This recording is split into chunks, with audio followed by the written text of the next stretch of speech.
Good afternoon. I'm Katie Locker. I'm the program director for the John S. and James L. Knight Foundation here in Detroit. But today, my job is simply to introduce the two gentlemen who can go ahead and come on up, Rip Rapson and Jamie Bennett. So Rip is the...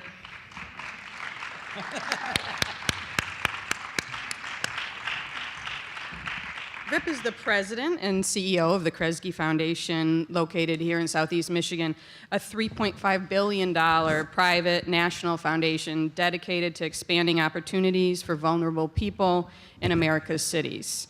Since 2006 in that role, Rip has expanded the Kresge Foundation's grant-making and investing tools to improve the economic, social, cultural, and environmental conditions of urban life across the nation, and specifically here in Detroit. And Jamie is the executive director of Art Place America, a partnership that has 15 foundations, 8 federal agencies, and 6 financial institutions working to position art and culture as a core sector of community planning and development by investing in, researching, and supporting those who lead creative placemaking projects. To date, Art Place has invested $67 million in 227 projects in communities of all sizes across the U.S. and has invested in a number of projects here in Detroit. I'm delighted to be up here to introduce these two, in part because Knight Foundation's work intersects so much with the work they're going to talk about today. At the Knight Foundation, we seek to weave the arts into the fabric of the communities that we serve in order to engage and inspire the people. We believe shared cultural experiences contribute to a sense of place and to communal identity. So I have a number of comments about that they wrote up for me about what these two are going to talk about, but I'm going to leave it to them to talk about the power of creativity in place, because I think what I've learned over the last couple of years as I've worked with Knight Foundation nationally is that Kresge and Art Place are really leading this conversation, critical parts of this conversation, and both Rip and Jamie are seeing this work all over the country, bringing that knowledge to Detroit, and then also are really part of those who are, the people who are telling the story of Detroit across the nation and getting that attention that Mike has been talking about. So, gentlemen, I'm going to let you talk about the power of creativity in place.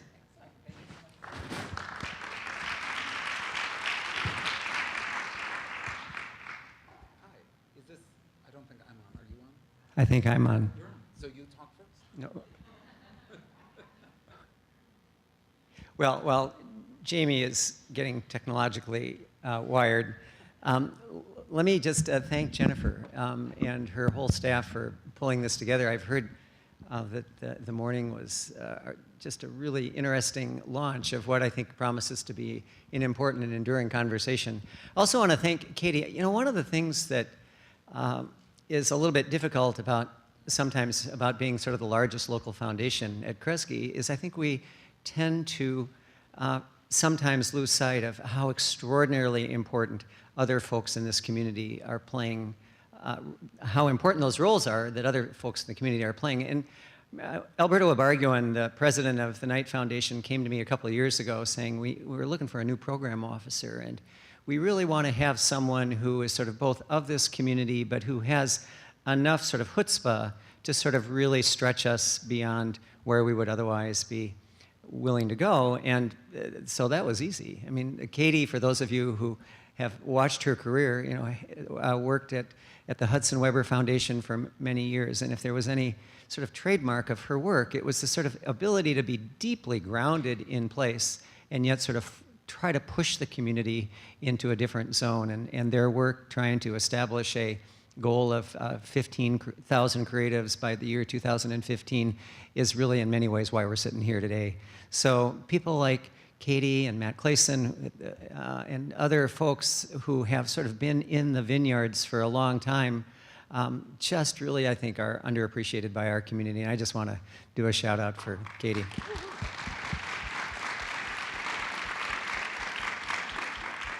And then I'm going to pass it over to Jamie. For those of you guys don't know Jamie Bennett, really, I should just go sit down. This is sort of silly for me to be up here. Jamie has staffed the commissioner of New York City Office of Cultural Affairs. He's staffed he's been the chief of staff to the chair of the National Endowment for the Arts. And when we hired him, there was sort of a question of, is he ready for the front of the house? He's been such a good, supportive player on so many things having to deal with arts and culture. And it took us about 37 seconds to realize that there is probably no person in America better suited to be at the front of the house. He is irreverent, brilliant, and probably knows more about the arts in America than any human being. So I'm just going to put the mic down and let Jamie talk. That's nothing like setting me up for failure. When Rip and I were talking about what we might do with this time with all of you today, there are sort of two things that I think are the hallmark of Rip for anyone who has worked with him. And one is his ability to constantly pull up and out and really open up the aperture and sort of bring systems thinking to whatever is at hand. The other, I think, is his real interest and ability to engage and provoke. So what we hoped we might do with this little bit of time that we have together is take this conversation about the creative economy and widen it slightly to talk about how the economy works within a set of systems in any given place. Have a little bit of time to talk about that. And then we really would love to open it up to a conversation with all of you to hear things that you've been thinking, questions that you have, provocations that you'd love to offer the room. So just a heads up to the tech team that if we do have a mic that can float around, we'll probably get to that in 20 minutes or so. So we've got that in the back, and we'll let you know when we're doing that.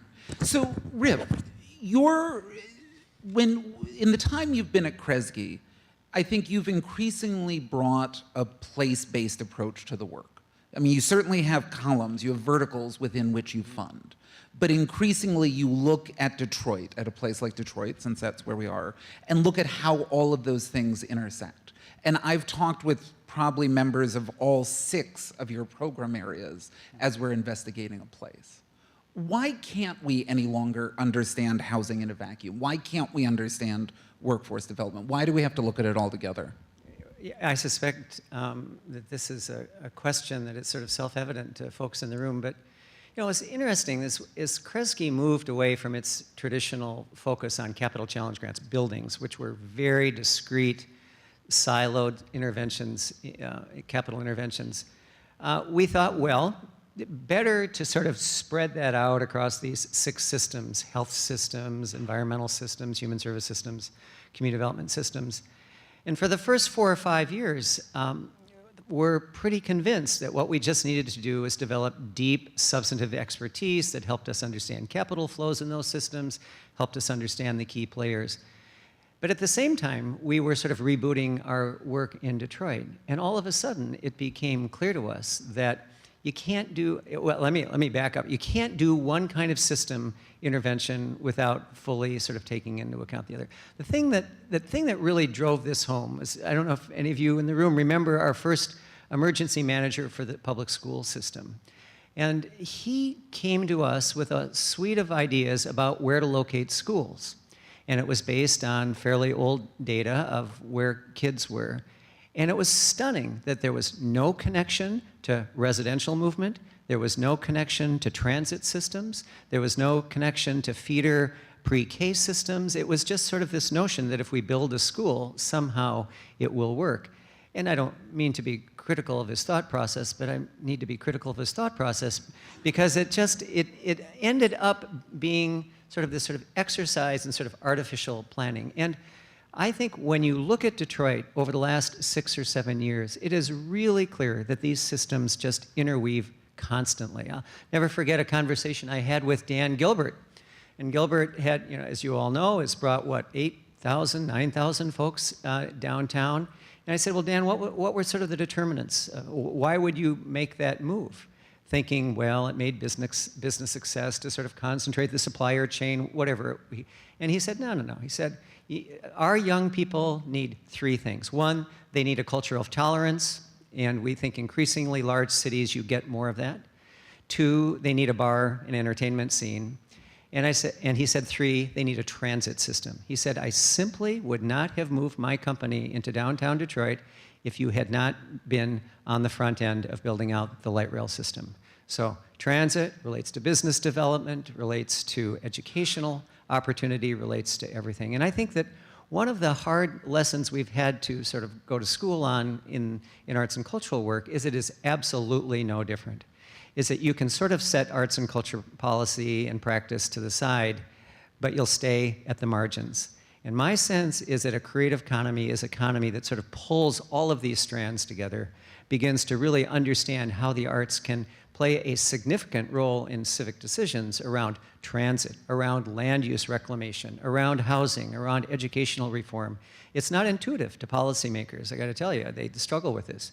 But at the end of the day, if you really want to smash problems in a much more interesting and integrative way, I would submit that you need the creatives at the table. And I think that's something that we've tried to incorporate into our work at Kresge. No, I think that's exactly right. And what's interesting about that move to this sort of place-based approach is in your framework, places are collections of people. And as we just heard, increasingly the economic development move is around people, right? Talent is the new buzzword, and talent is jargon for people. And I just flew in this morning from Minneapolis-St. Paul, another community you know well, and there were 3 statistics that were shared with me on that trip that I found fascinating. Minneapolis-St. Paul is 9th in the country for attracting talent. They're number 1 in the country for retaining talent. They are number 17th in the country for retaining talent with people of color. So I think there are absolutely racial issues, ethnic issues, other kinds of issues that attach to people when you're taking a people-first approach. And I think certainly in Detroit, in Michigan, in this country, not everyone is able to participate in the economy equally and in the same way. Creativity and the role of creatives at the table is often about sort of disrupting and encouraging us to see things in a new way. Are you seeing anything disruptive about how people are engaging with economy? Are you seeing moments where we're beginning to address some of the real racial equity issues in this country through an economic lens and how those 2 conversations are beginning to twin? Well, and Jamie, you can probably do a better job than I can describing some of the national models, so let me just sort of localize it. My sense is that it is exactly that dynamic that will distinguish Detroit. We are not Boston, we are not Chicago, we are not San Francisco. And as we begin to rebuild our physical infrastructure, our human infrastructure, our ecological infrastructure, my sense is that we have the opportunity to do it in a much more inclusive, integrative way. One, you got to push the systems together. You got to not repeat that mistake of locating a new K-12 building out in the middle of nowhere.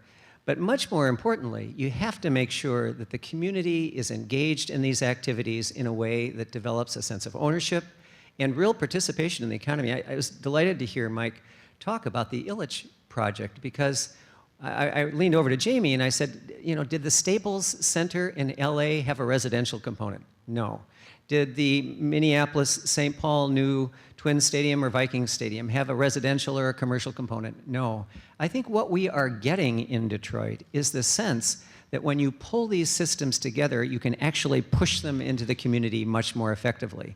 Community benefit agreements, job training agreements, residential patterns, low income, mixed use housing patterns. And I would submit that one of the challenges for the creatives in Detroit is to make sure that as we sort of reformulate what it means to be a small business in Detroit, what it means to help use arts and culture to revitalize community and to think about the more productive use of these sort of vast swaths of land we have, that we do it with exactly that lens. This is not a bunch of folks coming into Detroit for the first time and remaking this community. We have 700,000 residents in this city. And there's got to be a formula, and I think there is, and I think we're testing it, about how you blend the old and the new, folks who have been here, folks who are new here. And I think that sort of interesting amalgam of innovation that comes from within, innovation that comes from without, is really the way Detroit's going to put its mark on the national urban landscape. No, I think that's exactly right, because I think the talent conversation fundamentally has three aspects to it. There's talent development, there's talent retention, and there's talent attraction. And I think talent attraction tends to be the only thing that gets attention and gets airtime, and that's the thing that's talked about. But I think those first two pillars are hugely important. The other thing embedded in what you said, and we certainly have heard that reflected in the presentation of data earlier today, is that creatives work in a very specific way. And it's sort of lovingly referred to as the gig economy, right? It's not sort of, I sign up with 3M and I have a 30-year career there and then I retire. You have sort of multiple employers, you have multiple streams of income, and the nature of work is changing, right? I think all of us, all Americans, are moving towards this gig economy. I was just with Michael Crow and John Seeley Brown, and I think the statistic is something like the average American is now going to have 5 different careers by the time they retire. Not jobs, careers. 5 different areas of endeavor in the career they make. And so I think there's some real potential for creatives to kind of leapfrog and actually be leaders in the new economy, since we've been doing it for 40 years. We've been doing it for 50 years. And so I think that insertion of creatives in co-working spaces, in innovation clusters, as sort of leaders in how do we navigate this new economy, I actually think we're at a rare position to be leaders and actually show other people how it's done. But I think, particularly when you think of the arts subset of creatives, we're used to a little bit sitting in the corner with a chip on our shoulders and sort of being the redheaded stepchild. That's just what I was and going to how say. can we disrupt that? I mean, how can we help us understand that we have something to offer everyone else? Well, I think it's a outside in, inside out thing. The outside in piece of it is, I think artists really have an enormous opportunity in this community to have a material impact on the burning platforms that face Detroit.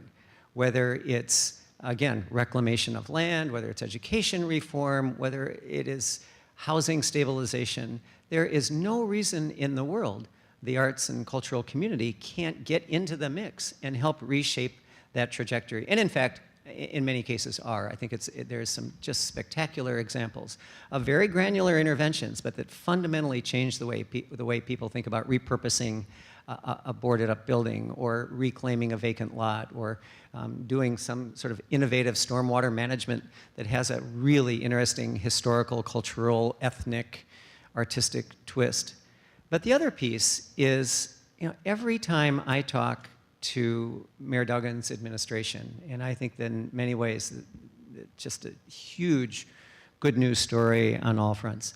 But every time I talk to them, and you sort of raise this proposition, you kind of get this blank thing. I mean, it's just sort of a, yeah, well, sure, yeah, artists should be involved. And I think what we haven't yet cracked the code on is, how do you embed arts and cultural activity sort of in the core of those decisions?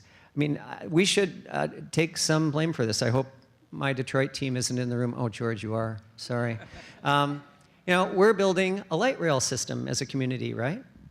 When you look at what Minneapolis-St. Paul did, when they built their rail system between Minneapolis and St. Paul through a project called Irrigate, they, for the better part of 2 years, had artists all over that line 24 hours a day, 7 days a week. They were doing pop-up performances, they were in restaurants, they were trying to create a kind of energy around the line that didn't force businesses off the construction zone, but sort of created a whole new energy. And so when the line was complete, they had sort of built their audience.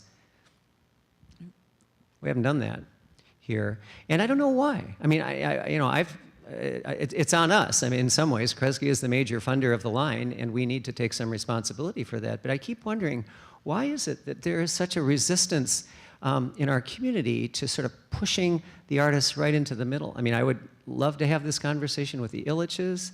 I think we've seen a little bit of what that can look like with Dan Gilbert. I must admit, the work that he has done downtown, sort of funking up his properties, using art, using murals, using participatory process downtown, creating the kind of cultural energy that you need to sort of energize your young workforce is a model. But it hasn't quite, I think, created the updraft into the rest of our decision-making process that it needs to. I think that's exactly right. I'm going to ask Rip to talk about one more thing from the Kresge frame, and then we really would love to open it up to questions, to thoughts, to provocations. So there's going to be a microphone in the back. If you have something to say, just raise your hand, and we'll begin stacking up questions. Rip, recently Kresge made a really significant announcement about your social investments. And this is a room full of people. Some of here are affiliated with nonprofit organizations, some are with for-profit organizations, some are with associations, some are with individuals. What do you want this room full of people to know about how Kresge is well, first of all, tell us what the announcement is. Put it in an order of magnitude, put it in comparison to what your annual grants budget is, and then what is it that you want this room full of people to know about what you guys are about to do? We announced last week that we would dedicate $350 million over the next 5 years to what we call social investments. That's about 10% of our corpus. So for us, that's a significant commitment of dollars. And the social investments for us is simply a shorthand for every possible financial tool that you can throw at a problem. It could be a grant, but this is going to be above and beyond our grant making. So each year, Kresge sends about $140 million of grants into the national nonprofit system. This will sit on top of that. This will be another, whatever that is, $70 million, whatever that number is, a year on top of that. And what it is intended to signal is that increasingly what we're going to try to do is say, what's the problem we're aiming at, whether it's housing or ecological restoration or something else, and then reverse engineer what tools make the most sense. Is it a grant? Might be. Is it a loan? Is it a guarantee? A lot of foundations don't use their balance sheet to guarantee other people's loans. We did this for ArtSpace, a major national live housing provider, and just guaranteed $1 million off of their riskiest deals that enabled them to sort of move forward knowing that if they had problems, there would be a backstop. You can use direct equity investments, and I think perhaps most significantly in some ways, we're going to actually go onto the investment side of our operation and grab direct investment money and start pushing it into deals. It's not necessarily a new concept. A lot of folks have come at this, but I think what we are going to try to do is not, again, have it sort of sit on the side, but what we're going to figure out is what are our 6 program priorities, from human services to health to housing and the rest, and then how do these tools sort of reinforce those program priorities. So it's a sort of a more integrative way of thinking about our investment portfolio. So this could be loans, but this could also be investments in for-profit companies. If you care about creating jobs for low-income people, investing in a small business is a way that Kresge would potentially consider doing that. There are 3 investors in Shinola, the founder, Dan Gilbert, and Kresge. So that's a good example. The thing that I'll just sort of say as we pivot into the audience, and it looks like we have a question over here, is a colleague of ours, a woman called Laura Callanan, who's at the National Endowment for the Arts, has 2 colleagues who recently went through all of the literature on creativity, looked at all of the globally peer-reviewed literature on creativity.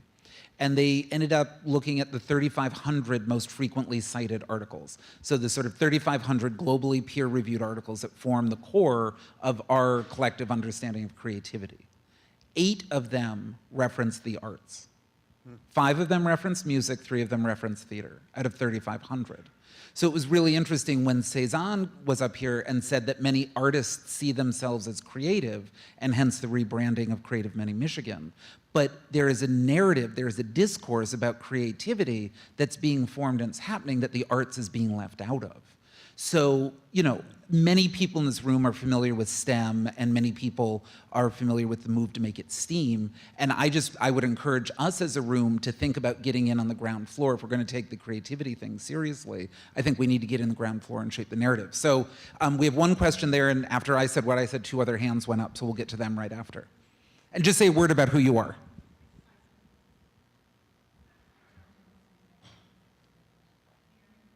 Not yet. Wait, try one more time. Am I going to mess it up if I walk to her? I was raised on Phil Donahue. Caller, are you there? Hi. I'm Ruth Lednicer. I'm with the Michigan Theater and Cinetopia Film Festival. But having come here from Chicago, working with the Department of Cultural Affairs, and knowing that you were with New York Department of Cultural Affairs, going back to what you talked about earlier about how do we keep the arts a part of what government thinks about and everything that they do, and being new, how receptive do you think the administration is, and how does one go about lobbying for the idea of creating a Department of Cultural Affairs where people do think about that as being part of government? It's a great question. I actually think Mayor Duggan's administration is quite open to this. The deputy to the mayor, Tom Lawand, is a student here at the College for Creative Studies. He's a painter. And every time I raise this to him, he nods his head and says that's a great idea. I think we have to kind of organize our thinking around this and bring them something they can digest. As you can imagine, the mayor is scooting in 10 different directions, and when you're trying to do house auctions and side lot sales and get the lights on and everything else, this probably doesn't rise to the top of his list, but that's part of the problem, right? Is I think that for those of us who care about these issues, and again, I think it's incumbent on Katie and on me and other folks in this room to sort of say, here's what this might look like, here's how it might be supported, here's the kind of functions it might perform. I think it's dangerous to expect everything to always sort of go through one person and that person to do a fully optimum job of connection, but it's a start. I mean, it's, that person can pick up the licensing inspector phone, and you can just, I think, begin chipping away at some of these decisions. We did this in Minneapolis. When I was the deputy mayor in Minneapolis, we had the same kind of resistant culture, and this is 15 years ago. And we created an Office of Cultural Affairs, and it just became this sort of navigator. It was one person who was overwhelmed much of the time, but at least he could pick up the phone to the city coordinator or to the housing inspector and say, I think we've got an issue. Would you be willing to think about a different way of doing it? Then he could assemble 3 or 4 folks working in the field to sort of meet with the on and on. It's an obvious point. So I think and Jamie, you may have a very different take. Jamie was the chief of staff to the Cultural Affairs Director in New York City. But I think having some designated, resourced person with reasonable access to the real levers of decision making is critical. And I think we ought to grab the moment. Lawand is a really good guy. He believes strongly in arts and culture. And I think while we still have him, we need to make a move. So amen to all of that, but let me be a little bit of a jerk just for a second. Because for 2 years, I've been coming to Detroit and I've been talking with people about how we need a Detroit Department of Cultural Affairs. And the answer is we need to organize and we need to do. Who should do? Are there people in this room who care about Detroit having a Department of Cultural Affairs? 1 hand, 2 hand, lots of hands. What should these people do? That's a good question. I'm going to pay for this. He's my boss. No, I mean, you're absolutely right. I mean, when Jamie came a couple years ago, a big convening around the Aspen Institute, talk about the role of culture in the community, and this was exactly the conversation we had. So, George, probably us, huh? Get this thing going. So George Jacobson is on Twitter because I think it's at G Jacobson, right? Yeah, G Jacobson at Kresge.org. But I think it's hard, it seems to me, for folks in the audience to push into a void. I mean, who do you talk to? What's the issue? What are the impediments? I think you need probably, or maybe better Katie. Why don't we have Katie do? Yeah. But I think you need some place where you sort of frame the argument, lay out some of the operational possibilities, and then invite the community to make it better, to make it smarter, to weigh in, to show support. But I think you're right. Someone has got to kind of take it, and we probably just need to get on with it, George. Yeah. Over here. Okay. Hello. Hi. Hi. I'm Leslie Raymond. I'm the executive director of the Ann Arbor Film Festival, and I want to thank you both for the excellent work that you're doing and your support for arts and cultures. I want to speak. Yeah. Thank everybody. Yeah. I want to speak to that issue you raised of how do we get arts really embraced by the 75% who aren't already converted. And I just wanted to bring your attention to a presentation that was made on Friday in Lansing, the Michigan Council for the Arts and Cultural Affairs had their meeting to do their grant announcements. And they had not commissioned, but helped support a report that was done by Arts Midwest and the Metropolitan Group called Building Public Will for Arts and Cultures.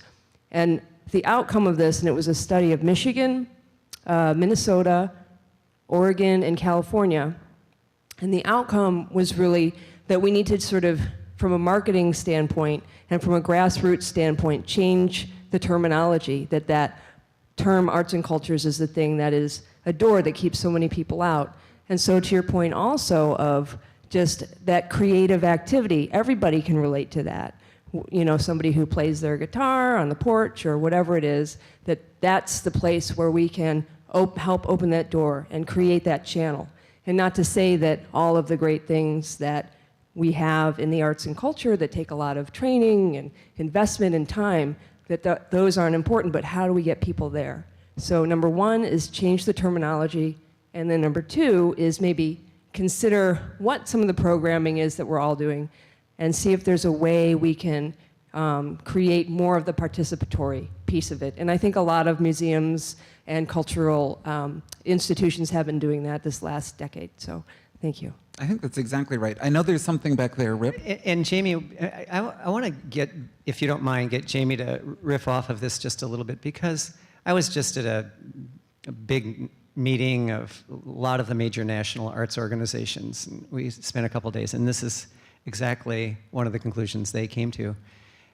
And one of the concerns I have is that it seems to me that when you hit a local level, if you're in Detroit, if you're in Ann Arbor, if you're in Flint, I mean, arts are everywhere, right? I mean, whether it's an art museum, whether it's a tapestry, whether it's a church performance that involves music and dance. I mean, you know, and so when you actually, my experience has been when you actually talk to people, they know people who are in the arts, they appreciate what arts do for their life, and that you really don't, it doesn't take much convincing that arts actually can help change communities in a positive way. And so the question was, if that's so, I mean, if there's actually a real receptivity to arts in all of it, or culture or creative work in all of its forms, what are we missing? Is it money? Is it a policy structure? Is it a way to integrate decisions into public life? And that's what I end up kind of getting stuck on, because I think actually we don't have to, and this is where I think Jamie is going to be more thoughtful than I can be. I'm not sure we have to sell the arts. I think at a local level, the arts sell themselves. National arts policy, whole different deal, right? That's all sorts of weird ideology in politics. But at the local level, I think what we need to think about are what are the systems, what are the processes, what are the decision-making tools that sort of will help ensure that arts get into the mix. Because I think once they're in the mix, they're profoundly impactful. I have never been part of a public process involving the arts where it didn't change fundamentally the way the issue was framed and the way the issue was solved. So it's getting people into the mix. I think that's exactly right, but the point that I want to pick up that I think is a really important one is that language matters.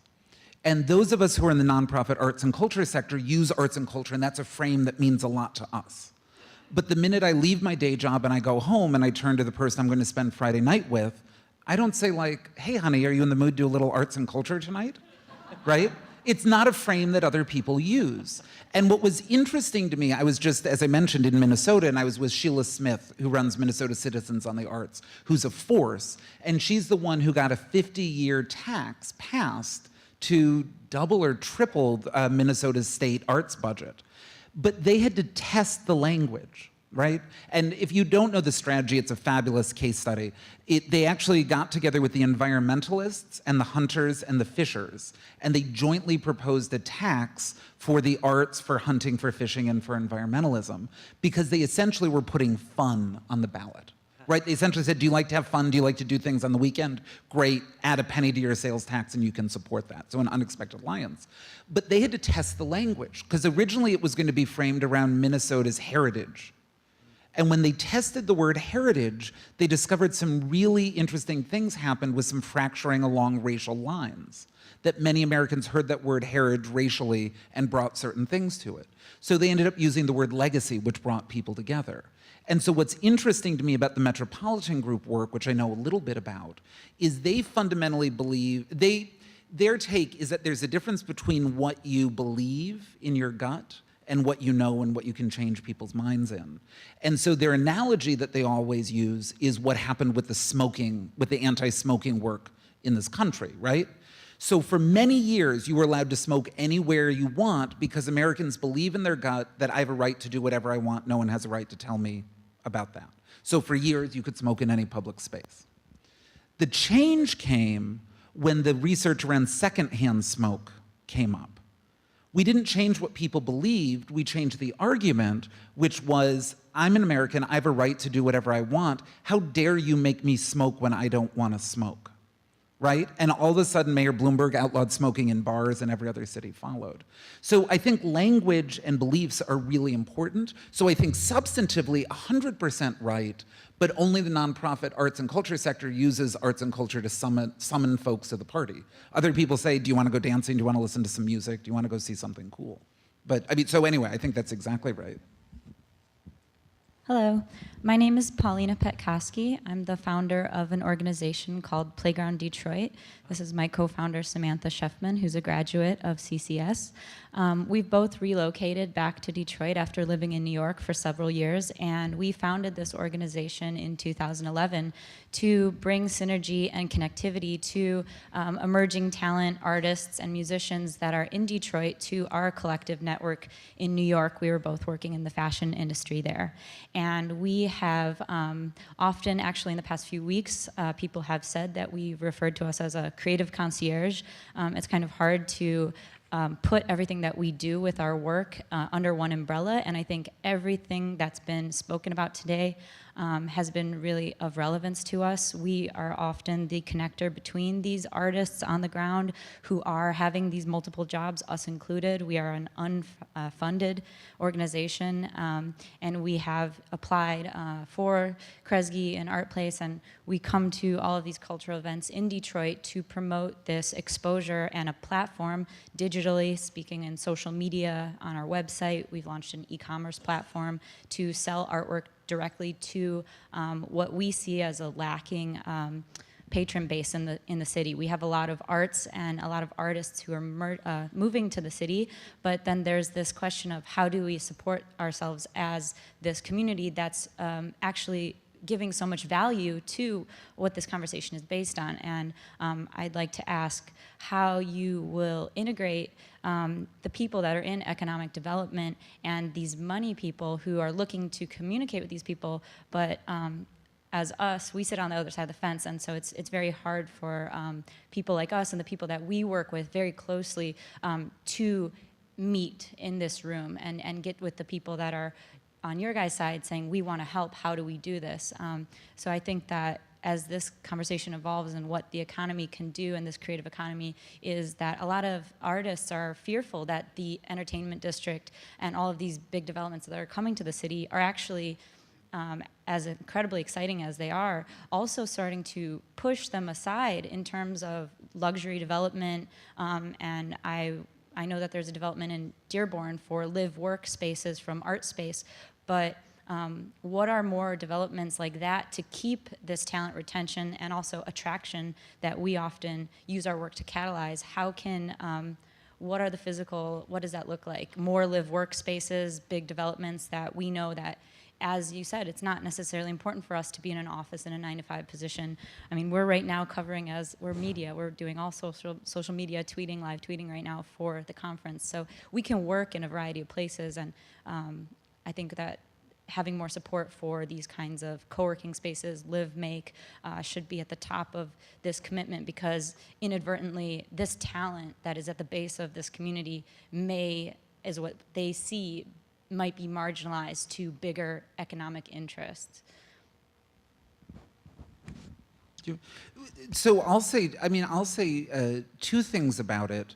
What I think I heard is a real concern around the affordability of space. and as well as an ability to sort of create markets. So to have sort of sellers and purchasers meet up. Are those two of the elements in what you were saying? Okay. So on the affordability issue, the one thing I would say that doesn't always make me popular when I say it is I don't think that there are affordability issues that are specific to artists that aren't specific to every resident and to every small business person. And I worry sometimes that when we create affordability options just for artists, we're actually inadvertently creating two classes of poor people. That we're sort of saying, here's an acceptable kind of poor person that you developer might like to have next to your shiny fancy condos. And then the poor people will have to go find somewhere else to live. So in that case, which isn't specific about us being artists or being creatives, I think we need to widen our coalition and make sure we're sort of solving affordability for everyone who has a lower income. The other half of that is I think most philanthropic interventions have been around creating affordable spaces and how do we keep the price down. And the thing I increasingly worry about is that we're not focusing on how do we make people rich. Because the other way to solve the affordability crisis is to make people rich. And if everything is how do we keep, affordable spaces that poor people can live in, and we're not working with the markets, that to me, I think, is a missed opportunity. We need both. I'm not saying we need one or the other.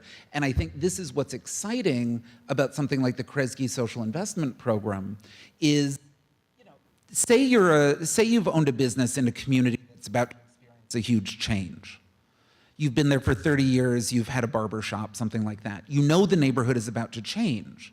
I could either try and keep your rent low, or I could also come in and make a relatively minor equity investment and say, in addition to your barber shop, build 5 manicure stations and get ready for the market that's coming, and you, business owner who's been there for 30 years, can benefit from that. So I hope that one of the things that you guys are signaling with this investment is that you'll be looking at market forces in addition to what are the safety nets we need to put in place, because there are many people that will fail if they're just left in the market by themselves. Absolutely right. I mean, that's only a piece of what you were talking about. I would also encourage you to push the next panel. Dave Egner from the New Economy Initiative and others are going to talk a little bit about the sort of the second piece of the question of how do we make sure that small businesses of all types, quality of life businesses, tech businesses, retail businesses, have the wherewithal they need in order to thrive in this town. When I go on talk radio and people call in, this is exactly the point they say. It's all fine and good that Kresge and the mayor and everybody else are trying to sort of pop these businesses up. But what about folks who just need to kind of move to the next level? They need working capital. They need the next set of barber chairs. And I think we have not yet gotten very creative about that. And so I would, and I think Dave and others will have an answer to that, but I think it's a really important question. I think it is a combination of creating creative space in sort of different price points. You need some black box space, you need some swing space, you need some pop-up incubator space, you need lots of kinds of space. But I do think this notion of small revolving loan funds, different kinds of capital infusions, and they can often be quite small, can be life and death for small businesses. And so I know that's not exactly the question, but I think it's really important that this community figure out how not to just get businesses started, but how to keep them going. That's great. I know we're at 1 o'clock. Do we have time for one question, 2 questions? For maybe 2 more, and I was already here for 1. Great. So 2 questions, and Rip, we're moving into lightning round. Oh, we are? Yes. Yeah. So give Carly Fiorina-like answers, crisp. That is a really scary image. Okay. This is George from the Henry Ford. Hey, George. Hi. I just wanted to second something that you said early on, Rip, and that is that the cultural sector needs to figure out ways it can get involved in more than just cultural activities. We are an important part of the greater community, and sometimes you just have to jump in to a conversation that you would normally not participate in. So for our museum, we're a history museum, right? But we are working on stewardship of the Rouge River. We got the intermodal train station going on. We innovated with educational reform with putting a charter high school smack dab in the middle of our business operation. So sometimes, especially institutions, They need to think beyond what they are, what they've been. They need to think about what they both could and should be. And that usually requires the kind of larger vision and engagement and involvement that you suggested. So my challenge to the people in this room will be, think about what you can do over the next year or so to participate in getting the millage passed that you'll need for the Regional Transit Authority. That is something that is hugely important to our entire region, and arts and cultural institutions, organizations, individual practitioners can figure out some way that they can be doing something that will be supportive of that transit effort. Can I ask the second half? Doug Smith with MEDC, particularly because you've been such heavily involved in M1 Rail. Oftentimes, you know, everybody talks about the holy grail of M1 Rail being getting out to Pontiac, but it's really getting our 4 or 5 transit systems all together. And as George indicated, I mean, I think from attracting talent, from getting people to and from work, it's critical for all sectors of the economy. So, you know, kind of to George's point, should the arts and culture sector be involved, and if so, how? What's it going to take to get transit as a priority for Southeast Michigan? What an interesting proposition. You know, I just sat in a meeting yesterday morning with a group of people who are trying to get our community organized around this question. And like so many of the issues we confront, it was sort of a linear conversation. You need to do public polling. You need to convince the key public policymakers that it's useful. You need to start building coalitions. And I don't know, somehow, again, we have just sort of parceled this set of opportunities away from much of the population that really cares about it and really benefits by it. And so again, I'm not sure how it would be most effective for arts and cultural workers to become involved, but it seems just counterintuitive to me that they shouldn't be. And so again, sorry, George, I just think we need to organize some way of saying, what are the possibilities? I mean, could we do a Minneapolis-St. Paul play where you actually got people organizing around these key corridors even before they're built out as bus rapid transit or as commuter rail? I mean, could you do things that would call attention to the importance of it? Could you, just funk it up? I mean, could you have fun with it rather than sort of, one more death march to a public tax referendum? I just think there might be something in your question that I think we haven't given enough thought to, that before we sort of resort to sort of default mode, I mean, almost, begin sort of sketching a set of ideas and then see what the uptake is in the cultural community. I bet we would be pleasantly surprised. I bet people would come up with stuff that we haven't even begun to think about how to make people aware of the need for transit, about some of the proposed solutions, about some of the implications on real people living in real places. I mean, it sort of cries out for that kind of creativity, I think. And most importantly, I want to make sure that we have a funk it up hashtag trending, right? Regina about had an aneurysm the second time Rip said it. So last question, make it a really good one. I'll try. And I think that, George, thank you for teeing up my question, and I'm really going to try to wrap it up. My name is Davina Davison, and I am the director of a grassroots nonprofit organization called Food Lab Detroit. And we represent about 157 locally owned food-related businesses in Detroit neighborhoods. And I'm going to tell you, yesterday I had the opportunity to go to a workshop that was entitled, and I want to make sure I get it right, Collaborative Design for Social Change, right? And so to the point of the young lady in the back, it really is about how do we get the artist community involved? Because one of the things that I discovered through that workshop yesterday is that I've been thinking all wrong. And there's nothing like the artist community that can help a bunch of folks who think very linear to think differently. So when I'm working with entrepreneurs in the community who own locally owned businesses, they're sitting around in their neighborhood talking about how do we tackle crime in our community? How do we engage our customers? What do we do about street lighting? What are some innovative ways that we're working together to solve that? How are we working through unemployment? How are we engaging in hiring youth, Detroiters hiring Detroiters? So I would love to know, how can the business community, particularly the small businesses community, and even business providers like myself, engage creative experts, because nobody does consumer and customer engagement and community engagement like the artist community. And I would love to tap into that knowledge in order to do that. I think that's exactly right. And so the two projects that I'll just suggest that you take a look at, one is a project that we had a little bit involvement in called Revolve Livernois. And artists actually worked with the Detroit Economic Development Corporation and local entrepreneurs, so that artists actually brought some excitement, brought some of Rip's funk to the opening of these pop-up businesses that then turned into. So I think that is a great one to look at, and Michael Forsyth is a great connection here locally to make. And then the other is, if you look at that project that Rip has been talking about, Irrigate, that Springboard for the Arts did, they have a platform called Creative Exchange where they've created that as a toolkit. And what's so interesting to me is after they did that, the number of local businesses that took their marketing budgets and started using their marketing budgets to commission works of art, because they found that a jazz concert brought far more customers than an ad in the penny saver. So I think those are two quick things to look at. So with that, Rip, what are the words that you would like these people to walk out with? Funk it up. Funk it up, yeah, sure. Yeah. I don't think they need me to do that.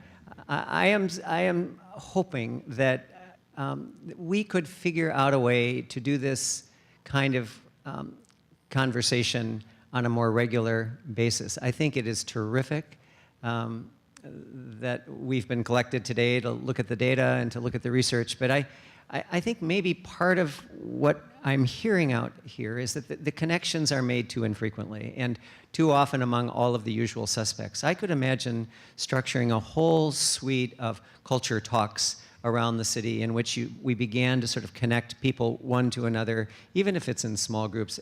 It's a lot of effort, but again, I'm sorry to be a creature of habit. This is one of the things we did in Minneapolis over the course of a full year. We just got every segment of the society together in the room with every component of the arts and cultural ecosystem, and came up with a whole suite of possible ideas of how to move forward. And it really transformed how Minneapolis and St. Paul came at arts and cultural policy. So that might be one thing, is think about whether people have an appetite to begin sort of self-organizing. Could we work with whoever makes sense to sort of pull these conversations together on a more regular basis? I think that's exactly right. So with that, please join me in thanking Rip Rapson, and we look forward to the rest of the afternoon. Thanks so much.